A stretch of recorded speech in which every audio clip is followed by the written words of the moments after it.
প্রিয় শিক্ষার্থী, আশা করি তোমরা সবাই ভালো আছো। আমিও ভালো আছি। আমি অর্জুন দেবনাথ, সহকারী শিক্ষক গণিত, ইব্রাহিম মেমোরিয়াল শিক্ষানিকেতন, বীরগঞ্জ, দিনাজপুর।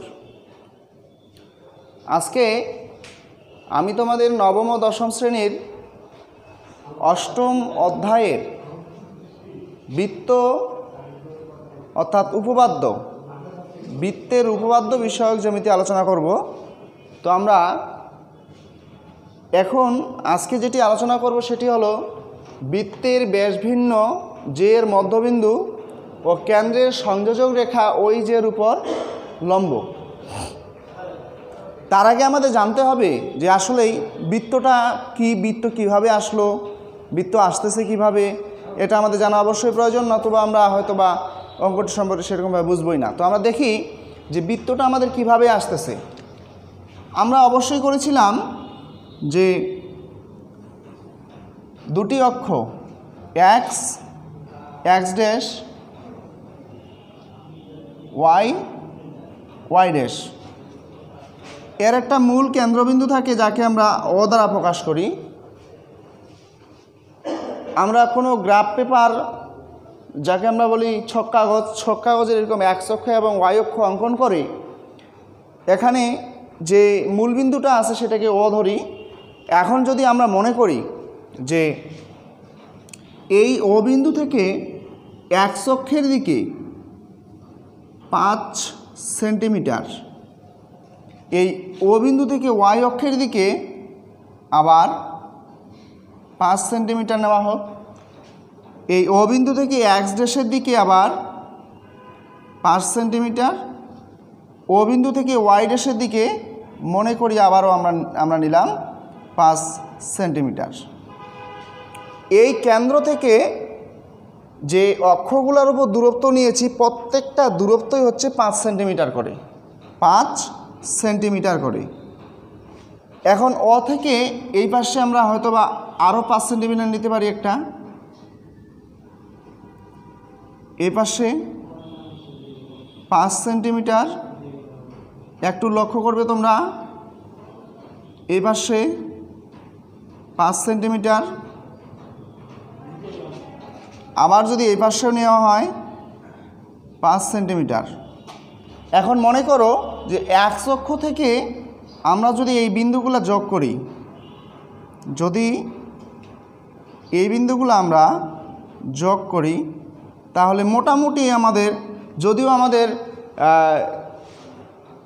জ্যামিতি বক্স দিয়ে চিত্রের অঙ্কন করা হয়নি, আমার হাতের অঙ্কন, এজন্য হয়তো বা অঙ্কনটা একটু বিশ্রী হয়েছে, তো এজন্য আমি দুঃখিত। কিন্তু আমরা যদি এইভাবে অঙ্কন করে দেখি তাহলে এই যে একটা আমরা গোলাকার রেখা পেলাম, চতুর্দিকে একটা রাউন্ড পেয়েছি, গোলাকার রেখা, এইটাকে বলা হচ্ছে আমাদের পরিধি, অর্থাৎ চতুর্দিকের রেখাটাকে বলা হচ্ছে পরিধি। এইটা একটা সৃষ্টি হলো আমাদের বৃত্ত। এই কেন্দ্র থেকে এই পাশের, যেহেতু এটাকে আমরা পরিধি বলতেছি, তাহলে কেন্দ্র থেকে এই বিন্দুর দূরত্বটা 5 সেন্টিমিটার। কেন্দ্র থেকে এই দূরত্বটা গিয়ে ঠেকেছে কোথায়? পরিধিতে, তাহলে এইটাও 5 সেন্টিমিটার। কেন্দ্র থেকে এই পাশে আসে যেখানে বিন্দু সৃষ্টি হয়েছে এইটাও একটা, এই রেখাটাও গিয়ে পড়ছে কার উপর? পরিধির উপর, তাহলে এইটাও 5 সেন্টিমিটার। এইখান থেকে এইখানে এসে ঠেকেছে, এইটাও কার উপর ঠেকেছে? পরিধির উপরে, এইটাও 5 সেন্টিমিটার। তাহলে আমরা দেখতে পাচ্ছি যে কেন্দ্র থেকে পরিধির উপরে যতগুলো রেখা ঠেকে গেছে সবগুলা দূরত্ব হচ্ছে 5 সেন্টিমিটার। অর্থাৎ কেন্দ্র থেকে পরিধির চতুর্দিকে দূরত্ব আমরা কি পাবো? সমান পাবো। কেননা আমরা অঙ্কন করে দেখলাম যে চতুর্দিকে আমরা মাপটা নিয়েছিলাম 5 সেন্টিমিটার করে। তাহলে এখানে আমরা অবশ্যই এই কেন্দ্র থেকে বৃত্তের চতুর্দিকে দূরত্বটাকে আমরা কি পেলাম? সমান পেলাম। সমান, অর্থাৎ কেন্দ্র থেকে পরিধির সকল দূরত্বই সমান। আর কেন্দ্র থেকে পরিধির যে কোনো একদিকে দূরত্বকে বলা হচ্ছে ব্যাসার্ধ। যেমন আমরা যদি একটা এখন বৃত্ত অঙ্কন করি, এটা যদি কেন্দ্র হয়, কেন্দ্রকে যদি আমরা ও ধরি, কেন্দ্র থেকে বৃত্তের পরিধির উপরে যে কোনো একটা দূরত্ব ও এবং এ, এটাকে বলা হচ্ছে ব্যাসার্ধ, এটাকে বলা হচ্ছে ব্যাসার্ধ। এই ব্যাসার্ধকে আমরা প্রকাশ করি আর দ্বারা। আমরা যদি এটাকে এই পাশে দেই ও এবং বি, এইটা হচ্ছে ব্যাসার্ধ। কারণ আমি একটু আগেই বললাম যে বৃত্তের কেন্দ্র থেকে পরিধির সকল দূরত্বই সমান, আর সকল দূরত্বকে বলা হচ্ছে ব্যাসার্ধ। তার মানে বৃত্তের ব্যাসার্ধ হচ্ছে আমাদের সমান, একই বৃত্তের সকল ব্যাসার্ধই সমান। আমরা এখানে বলতে পারবো যে একই বৃত্তের সকল ব্যাসার্ধ সমান। তাহলে বৃত্তটা কিভাবে সৃষ্টি হলো? যে কোনো একটা কেন্দ্রবিন্দু থেকে চতুর্দিকে দূরত্ব সমান নিয়ে যে আমরা রেখাটা অঙ্কন করতে পারবো বা বৃত্তীয় একটা চাপ আঁকবো, বৃত্তীয় চাপ আঁকবো, সেই চাপটাই হচ্ছে আমাদের একটা বৃত্ত সৃষ্টি করবে, সেটাকে বলা হচ্ছে বৃত্ত। তো প্রিয় শিক্ষার্থী, বৃত্ত কীভাবে আসলো, কিভাবে আসতেছে বা আমরা কিভাবে অঙ্কন করলাম সেটা আমরা দেখলাম। এখন আমরা দেখব যে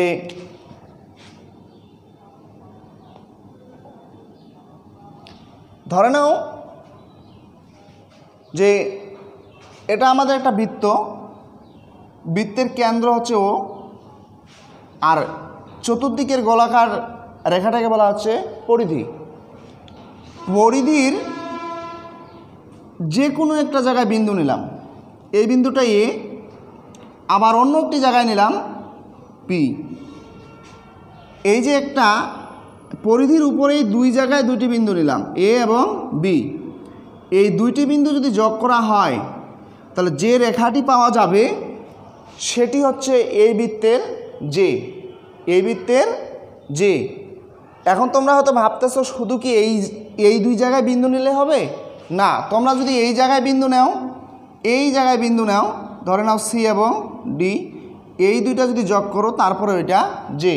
কেউ যদি মনে করে এইখান থেকে এইখানে যোগ করবে ই এবং এফ, তারপর ই এবং এফ জে, তাহলে আমরা এখান থেকে স্পষ্ট হলাম যে বৃত্তের বৃত্তের পরিধির উপর যে কোনো দুইটি বিন্দুর সংযোগ রেখা ওই বৃত্তের যে। বৃত্তের যে নির্ভর করবে কেন্দ্রের দূরত্ব থেকে ছোট এবং বড় হওয়ার, অর্থাৎ এই যেটা বড়, এই যেটা ছোট, এটা আরেকটু বড়, যেই যেটা বড় সেটা দেখো কেন্দ্রের নিকটবর্তী, যেই যেটা ছোট এটা হচ্ছে কেন্দ্র থেকে দূরে, এটা মিডিয়াম সাইজের, এই জন্য এটা একটু হালকা নিকটে। তাহলে যে নির্ভর করবে ছোট বড় হবে কেন্দ্রের, ছোট বড় যে নির্ভর করবে কেন্দ্রের দূরে না নিকটে। তো আমরা শিখলাম যে বৃত্তের পরিধির যে কোনো দুইটি বিন্দুর সংযোগ রেখা ওই বৃত্তের যে। বৃত্তের পরিধির যে কোনো দুইটি বিন্দুর সংযোগ রেখা ওই বৃত্তের যে। আশা করি তোমরা বুঝতে পারছো। আমরা আরও একটা টপিকস দেখে নেই যেটা এর সাথে সম্পর্কযুক্ত।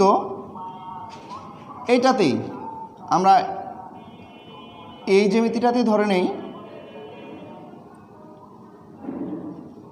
মনে করো এটা একটা বৃত্ত, বৃত্তের কেন্দ্র হচ্ছে ও, এইখানে একটা বিন্দু নিলাম আর এইখানে একটা বিন্দু নিলাম এ এবং পি, এ বি যোগ করলে এই এ বি একটা জে।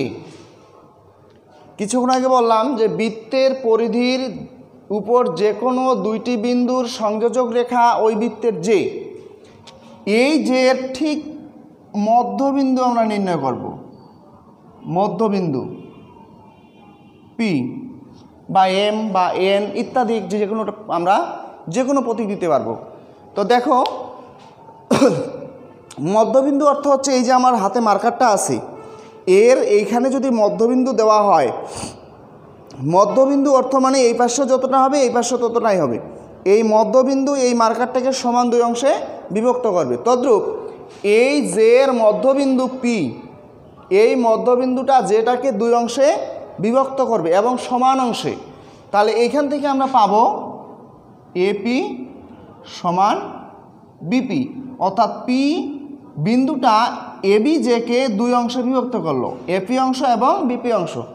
মধ্যবিন্দু যেহেতু পি মধ্যবিন্দু, আমাদের এখানে বলেছে ব্যাস ভিন্ন জে এর মধ্যবিন্দু, ব্যাস ভিন্ন, ব্যাস ভিন্ন অর্থাৎ ব্যাস নয়, ব্যাস কাকে বলে সেটাও জানা দরকার।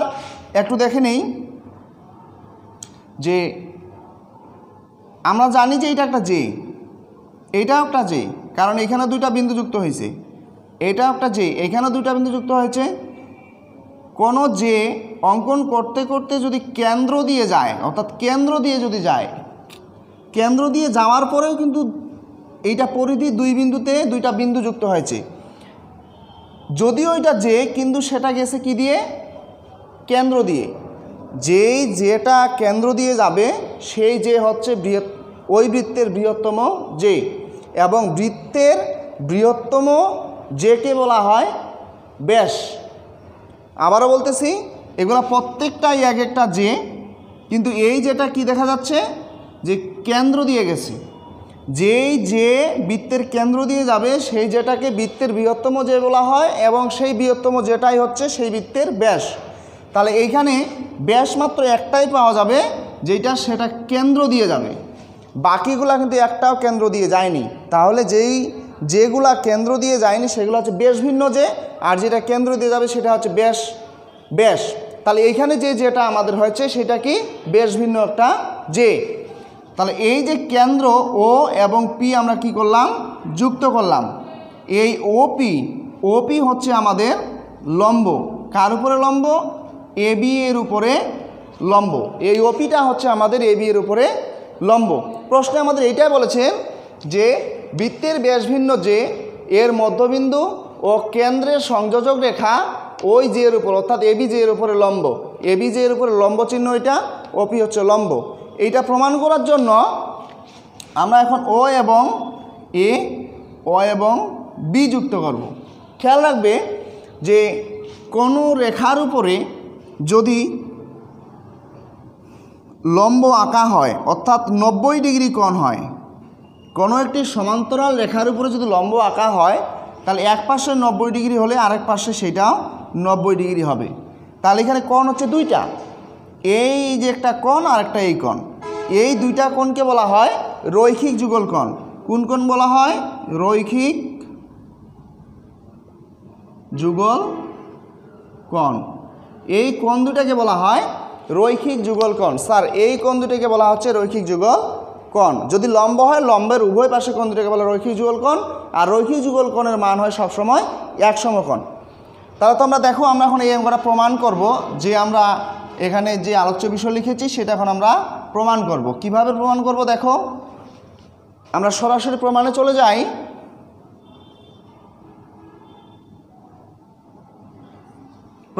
এখানে যে কন্ডিশন সৃষ্টি হয়েছে চিত্রটাতে, এটা একটা ত্রিভুজ, এটা একটা ত্রিভুজ, দুইটা ত্রিভুজ। এই ত্রিভুজটার নাম হচ্ছে ও এ পি, এইটার নাম হচ্ছে ও বি পি। আমরা একটু লক্ষ্য করি যে ত্রিভুজ ও এ পি এবং ত্রিভুজ ও বি পি। তোমরা যদি কেউ বলতে পারো O P A O P B, বাস কোনো কথা নেই, ওইটাই রাইট। আমরা ত্রিভুজটাকে তিনটা প্রতীক দিয়ে নাম বললেই হলো। তাহলে এই ত্রিভুজ দুইটি থেকে পাই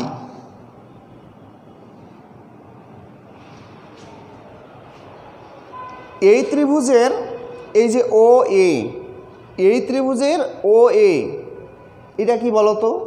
কিছু ওনাকে বললাম যে কেন্দ্র আর পরিধির দূরত্বটাকে বলা হয় ব্যাসার্ধ। তাহলে ও এ একটা কি? ব্যাসার্ধ। তাহলে এই পাশেরটা কি? এইটাও কেন্দ্র পরিধির দূরত্ব, এটাও ব্যাসার্ধ। আর একই বৃত্তের ব্যাসার্ধ কি? সমান। তাহলে ও এ সমান কি লেখা যাবে? ও বি। তাহলে আমরা লিখতে পারবো এখানে ও এ সমান ও বি। জানার জন্য যথার্থতা লিখবো আমরা একই বৃত্তের ব্যাসার্ধ, একই বৃত্তের ব্যাসার্ধ, কারণ আমরা জানি যে একই বৃত্তের ব্যাসার্ধ হচ্ছে সমান।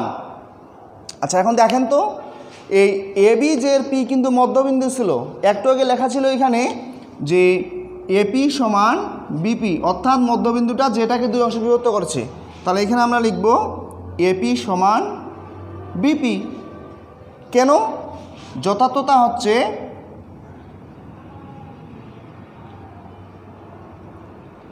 এবি জের মধ্যবিন্দু পি। ওকে, এখন এই ত্রিভুজ দুইটার একটাই বাহু আছে, অর্থাৎ যে কোনো ত্রিভুজে, দুইটি ত্রিভুজে যদি একটি বাহু হয় তাহলে সেই বাহুটাকে বলা হয় সাধারণ বাহু। যেমন আমি যদি এই ত্রিভুজটাকে বাদ দিয়ে দেই তাহলে এই বাহুটা এখন কোন ত্রিভুজের? এই ত্রিভুজের। আবার আমি এই ত্রিভুজটা রাখে যদি এই ত্রিভুজটা বাদ দেই তাহলে এই বাহুটা কোন ত্রিভুজের? এই ত্রিভুজের। অর্থাৎ একটি বাহুই দুইটা ত্রিভুজকে সাজিয়ে রেখেছে, সাপোর্ট করেছে। দুইটি ত্রিভুজেরই একটাই বাহু, একটা বাহু দুইটা ত্রিভুজকে নির্দেশ করতেছে, এরকম বাহুকে বলা হয় সাধারণ বাহু। তাহলে এই ত্রিভুজের যখন বাহু হবে তখন হবে ওপি, আবার যখন এই ত্রিভুজের বাহু হবে তখনও হবে ওপি। এই জন্য আমরা লিখব যে ওপি সমান ওপি, এইটার নাম হচ্ছে সাধারণ বাহু। কোন বাহু বলো তো? সাধারণ বাহু। কয়টা দিক সমান হয়েছে? 3টা। এখন আমরা এটাকে অবশ্যই সর্বসম লিখতে পারবো। তাহলে এখন আমরা লিখব অতএব ত্রিভুজ ও এ পি সর্বসম ত্রিভুজ ও বি পি। আচ্ছা, এটা কোন শর্তে হয়েছে? বাহু বাহু বাহু উপপাদ্য, উপপাদ্য। সর্বসম হলে আমরা কি লিখতে পারি? ওই ত্রিভুজ দুইটার সকল দিক আমরা সমান লিখতে পারি।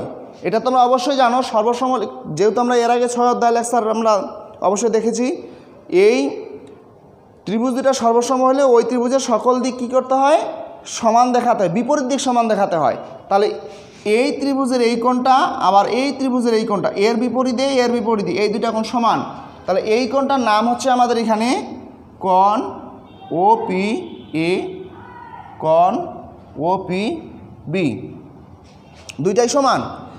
কিন্তু আমি বলেছি যে এই কোণ দুইটা হবে রৈখিক যুগল কোণ চিত্র অনুযায়ী, কিন্তু কোণ দুটি রৈখিক যুগল কোণ, রৈখিক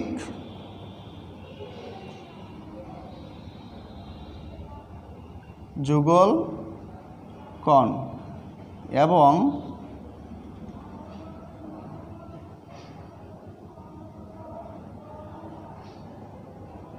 উভয় কোণের মান এক সমকোণ। কয় সমকোণ? এক সমকোণ। অর্থাৎ কোণ ওপিএ কোণ ওপিবি সমান হচ্ছে এক সমকোণ। কিন্তু কোণ দুটি রৈখিক যুগল কোণ, রৈখিক যুগল কোণ এবং উভয় কোণের মান হচ্ছে এক সমকোণ, অর্থাৎ এই দুটি কোণ হবে এক সমকোণ। আচ্ছা, এক সমকোণ কখন হয়? যখন লম্ব হয়। লম্ব ছাড়া কখনো তো আমরা এক সমকোণ পাবো না। তাই এই বাহুটার জন্য দুইটা কোণ কী হয়েছে? এক সমকোণ। তাহলে এই বাহুটার লম্ব কার উপর লম্ব? এবি এর উপর লম্ব। অতএব ওপি লম্ব এবি, প্রমাণিত। প্রমাণিত। আমরা এই যে বৃত্তের ব্যাস ভিন্ন যে এর মধ্যবিন্দু আর একটু লক্ষ্য করি। বৃত্তের ব্যাস ভিন্ন যে হচ্ছে এবি, এর মধ্যবিন্দু হচ্ছে পি এবং কেন্দ্র হচ্ছে ও, এর সংযোগ রেখা হচ্ছে ওপি। ওই যে এর উপর লম্ব অর্থাৎ এবি এর উপর লম্ব কে? ওপি, সংযোগ রেখাটি। তাহলে ওপিটা লম্ব হইল কার উপরে? এবি এর উপরে। ওপি লম্ব হইল এবি এর উপরে। এখানে আমাদের অঙ্কটি হয়ে গেল প্রমাণিত। তো প্রিয় শিক্ষার্থী, আজকে আমরা বৃত্ত নিয়ে আলোচনা করলাম প্রথম ক্লাস। এরপরে আমরা আরও অনেক ক্লাস দেব এই বৃত্ত নিয়েই। আজকের মতো আমাদের ক্লাস এখানেই শেষ। তোমরা এই ক্লাসটি বারবার দেখবা এবং বারবার তোমরা লিখবা, লিখে নিজে চেষ্টা করবা তোমরা এইখানে বিভিন্ন রকম প্রতীক দিবা। এ বি এর জায়গায় পি কিউ, এখানে এম এন ইত্যাদি প্রতীক দিয়ে তোমরা নিজে নিজে অঙ্কটাকে আবারও অন্যরকমভাবে অঙ্কটা করবা, মানে অন্যান্য প্রতীক দিয়ে অঙ্কটা করবা, তাহলে তোমাদের অবশ্যই আয়ত্তে চলে আসবে। তোমরা সবাই ভালো থাকো। আজকের মতো ক্লাস এখানে শেষ করতেছি। ওকে।